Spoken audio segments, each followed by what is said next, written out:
directory, so to the nest parallel benchmark, and to the bin.scope directory where our traces are.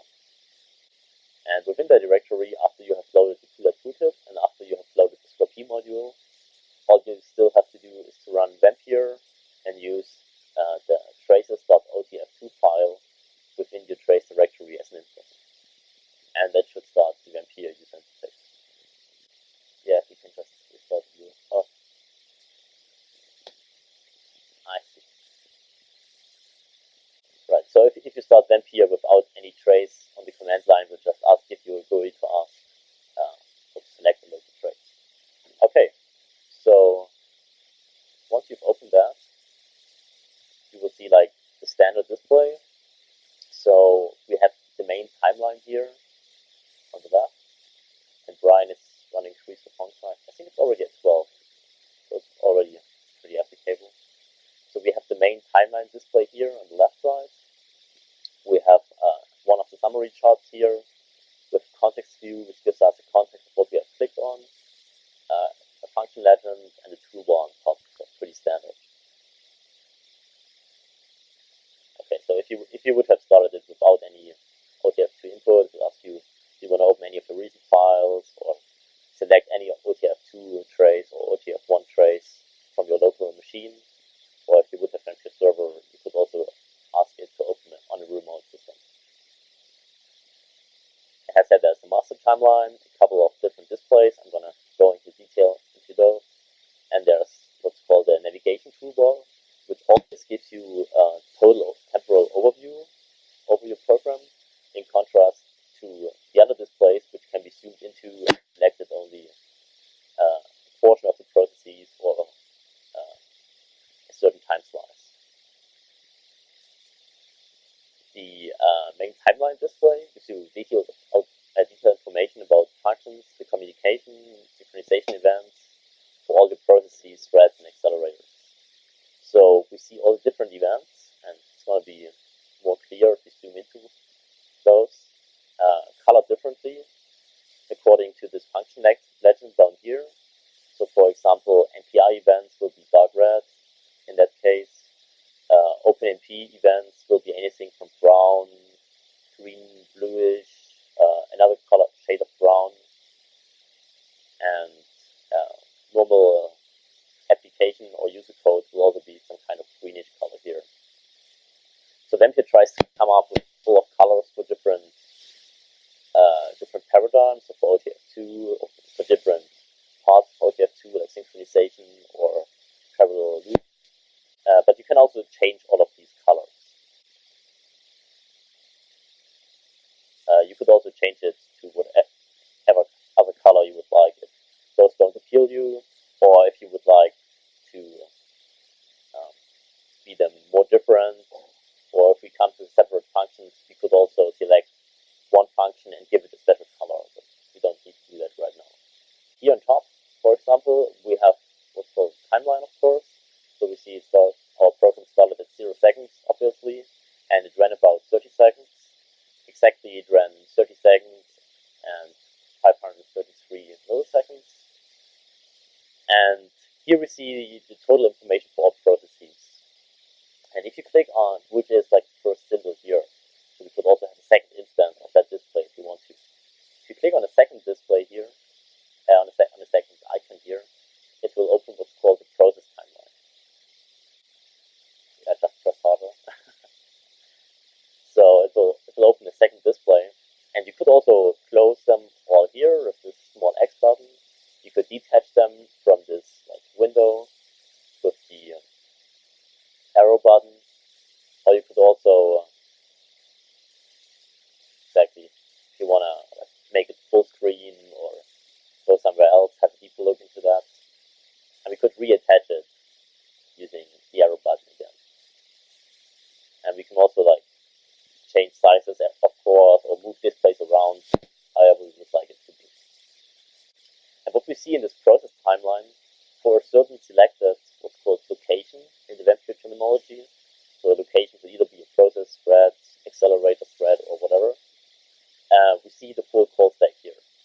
So we see that on the first call stack level, obviously main ran all of the time, and then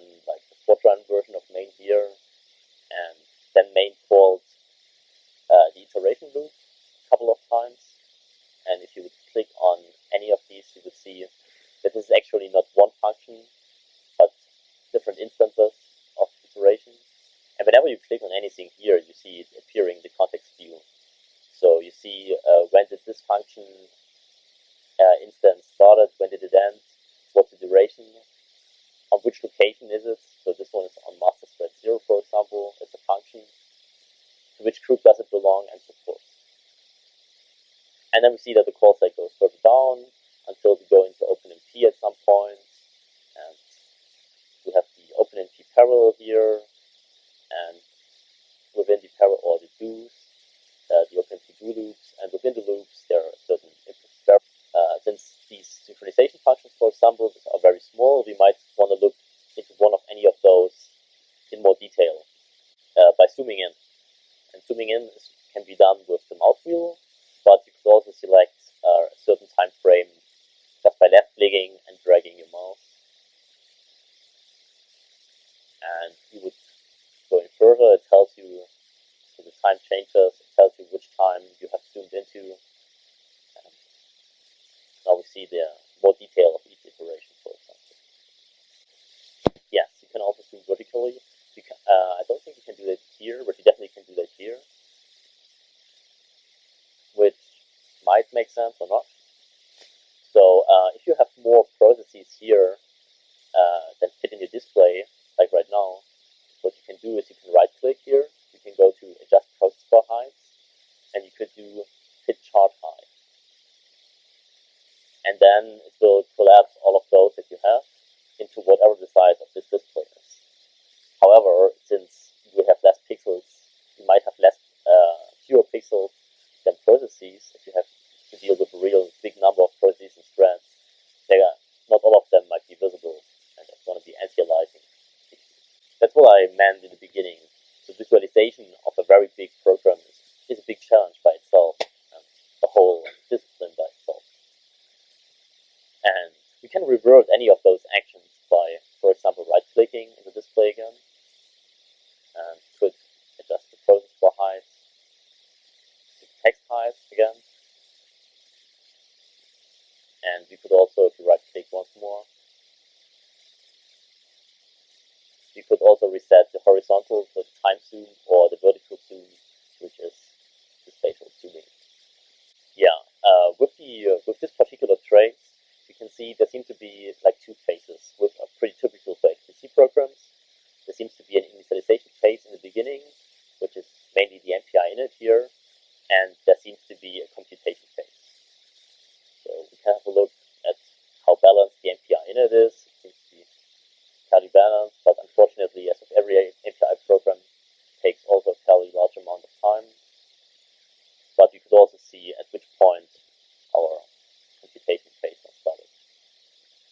What you can also do, if you don't want to zoom into something, but you just want to see, okay, how long on average is this phase, you can hold down the shift key on the keyboard and then do the same zooming action, so left clicking and dragging, and it will just tell you what the time is without actually zooming in there.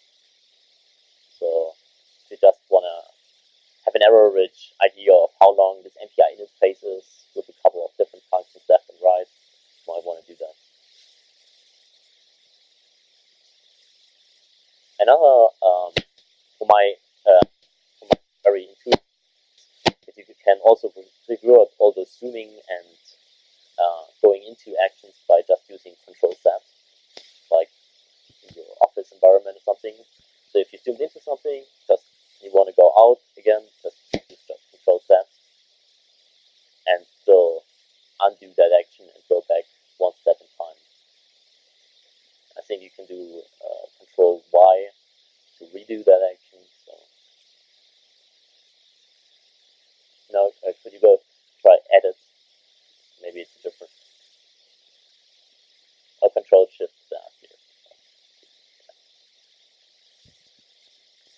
Okay, looks like a graph.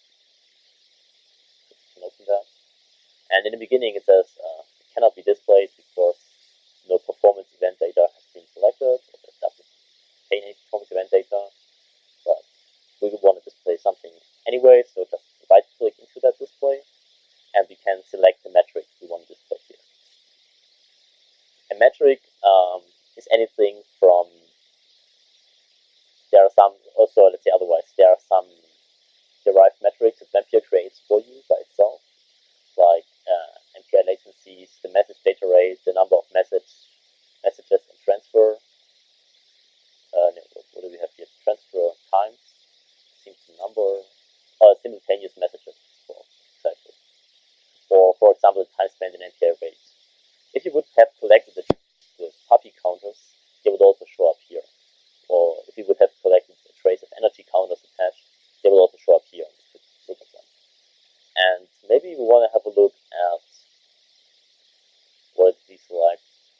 example, the time spent in MPI wait.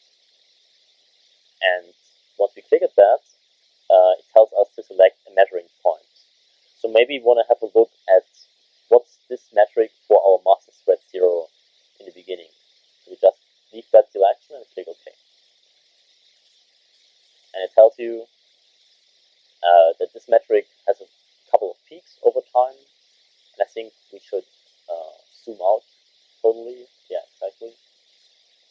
And if we zoom out to the full extent of our program, to the full 30 seconds, it tells you how that metric evolves over time. And there already seems to be quite a big of a peak here. And we could also zoom horizontally again, of course. We could also zoom vertically in that display if you want to have a look of how big the differences are here. And this peak already looks quite interesting.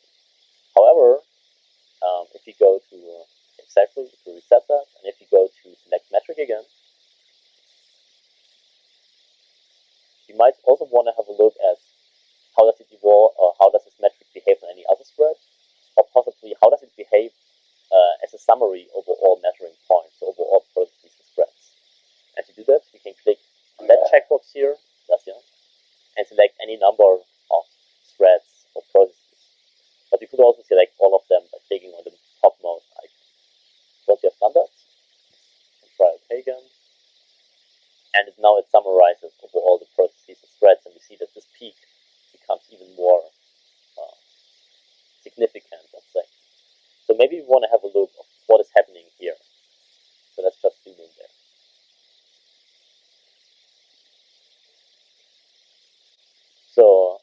So we're saying that's kind of a system noise here at that point, where our edge job was stalled for whatever reason. This is like very significant in contrast to all the other iterations. So we don't really see anything so far. Maybe we need to zoom in a little bit further in time. And now it slowly becomes apparent that there's quite a stall here. A little bit further, you see, that's a wait all, which totally makes sense since we are looking at the time spent in MPI wait all. And it seems that those two processes are stalled waiting on the two others at that point.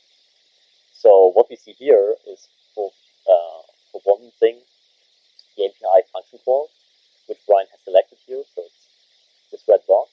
But we also see those black lines. And if you click on any of those lines, oh no, that's not the line. We see that's a message. So it's the actual MPI message that has been sent. And it tells you the message type, so it's point-to-point message originating from master thread on process 1 to the master thread on process 0. And this message has a certain duration. It's telling you the MPI tag that has been used for that message. And anything else, if you scroll down in the context view a little bit. Right, it will also tell you the data size that has been sent, and the approximated data rate from the size and the time, and the MPI communicator has been used. And we might want to click on this MPI communicator here, MPI com1, and it will tell you which processes are in this MPI communicator, for example. So whenever you see this kind of hyperlink here, you can click on that to look what's behind there, what's the detailed information. Yeah, I think if you click on it again, it doesn't really give you anything more. Okay, what else do we see here? We also see there's an OpenMP do loop over the threads of process 0. Okay, yeah, zoom in there, and it will. So there are other black lines here which are connected by those dots, and those are not messages. So if you click on any of those, it will select the whole frame and like shade it a little bit, and it will tell you that this is the implicit barrier over those 4 threads. And the implicit barrier started here and ended at this point, went over those 4 threads, and since though there's a little bit of load imbalance here between the do on the first thread, master thread, and the do on the other 3 threads, those were stored in an implicit barrier. And for example, Scalaska would have told us that automatically. It would have told, okay, those threads have quite some implicit waiting time here, while the critical path, if run over the first process would have run over that thread, since that's the thread that's determining the execution time in that case. There's also the performance radar, and since the performance radar is pretty much like the counter data timeline, except that it shows the information always for what is shown on top here in this timeline display. So it shows you the metric over the whole range of parentheses and threads. And here the MPI latencies metric is selected by default, and it's color coded. So you have the color bar down here, which is from very low values to very high values, according to which values are there in total, whole range of processes and time. And we see there's quite some impact here from this master thread, and might be interesting to look at it over the whole range of time. So let's right click and reset the horizontal zoom. And over the whole range of time, there's not too much difference here. There are only like two small peaks, but maybe there is more difference that you can't see in this shade of blue. Yeah, we can also do this. I think there should be a little bit of difference in color here, so it gets a little bit lighter here. It will also be easier to dimmer. But there seem to be quite some latencies here, which is where all the peak was. But if you want to have a closer look at how those shades of blue evolve, we can go down to this color bar, just drag it down to whatever range of information you want to look at. Yeah, so we might want to have a closer look at the lower values, and it will tell us, oh, okay, actually they're not the same value, all of them, but there's quite some difference, even though the difference are not so big that they show up if you look over the whole range of time. And you also see that the differences are once over time, but there are also differences in spatial dimensions. So not all threads have the same amount of MPI latencies. Okay, we also try to zoom in already. Another very neat feature from my perspective is the find function. Of course, you might wondering, okay, now I'm looking at all those functions I have here in my profile, showing me the accumulated exclusive time per function, and there seems to be an OpenMP do called from this input file at line 301. And if I click on it, it gives me the context, but it doesn't tell me, okay, where actually is this function called in my program. And for that, you can go into that display. I think you have to click on it somewhere. Or either right click or press Ctrl F in the display. And you can start typing over here. So you could start typing, for example, OpenMP do, but we might also want to start with rhs.input. And it's going to filter those functions as we type. And I think you have to use .F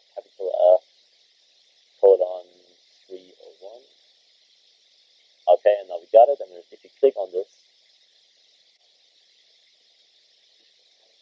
now you can do enter. I see. And will actually tell us when this function is called. Apparently it's called all over our trace, but it might be that this function is only called 2 or 3 times, and you might want to find those. And if you zoom in again, or click at it, you see, okay, that's not actually one function call, but a couple of it, and it's just aliased, since we have to reduce all the time dimensions onto our small display. Here we tell us exactly, okay, this function has been called at that time slice. And you can also use this find functionality in other displays. So in the process timeline, for example, not only works here. Yeah, I don't think it's gonna work in all of the displays, only a couple of them. I don't really know to be sure, to be honest, what's the criteria on which display they have it working on. But maybe it doesn't make too much sense to have another coloring here, since it's color coded already anyway.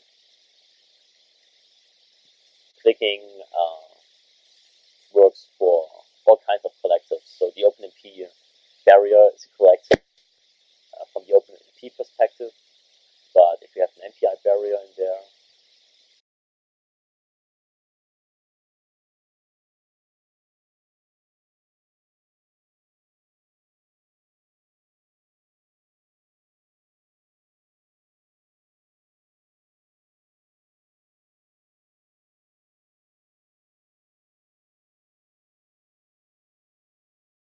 so we can look at it in more detail.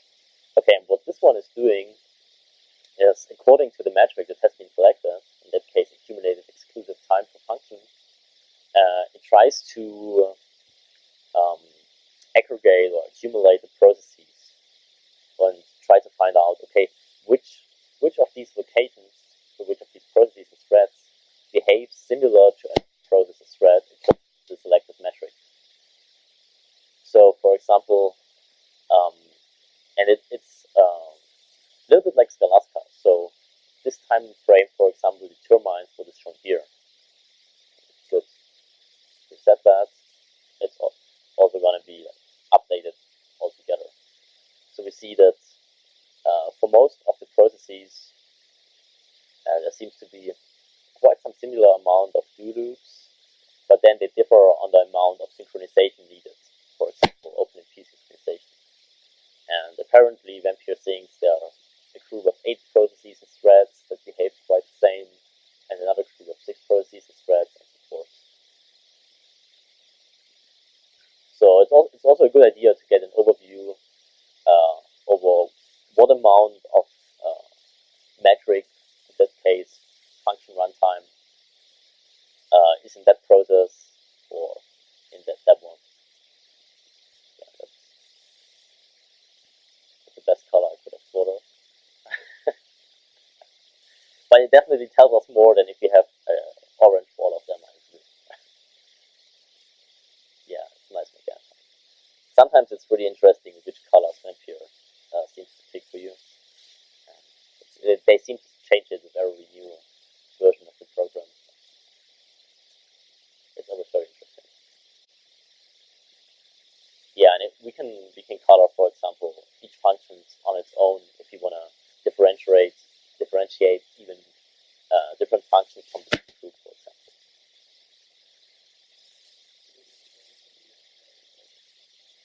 Yeah, I've already told you that the summary, for example, is according to a certain metric, and this displays is according to a certain metric. So you might want to change that metric, but perspective of the program. So if you right-click the function summary, we could, for example, set the metric to be shown here, and it tells us a couple of available metrics. For example, the inclusive time, exclusive time, and the number of invocations. And you might want to have a look at that one.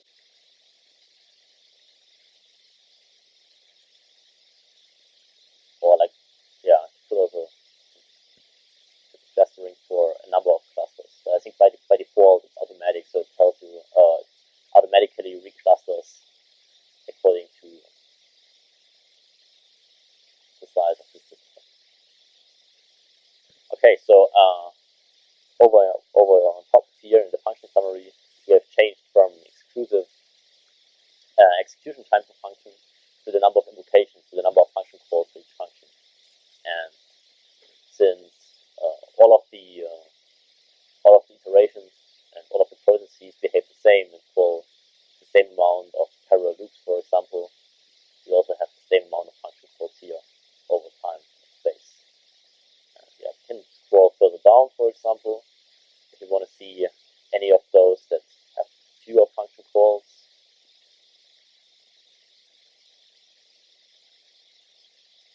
Like main only has 8 function calls since there are 8 processes here. And if you scroll down all the way to the top again, you will see that some of those are like truncated a little bit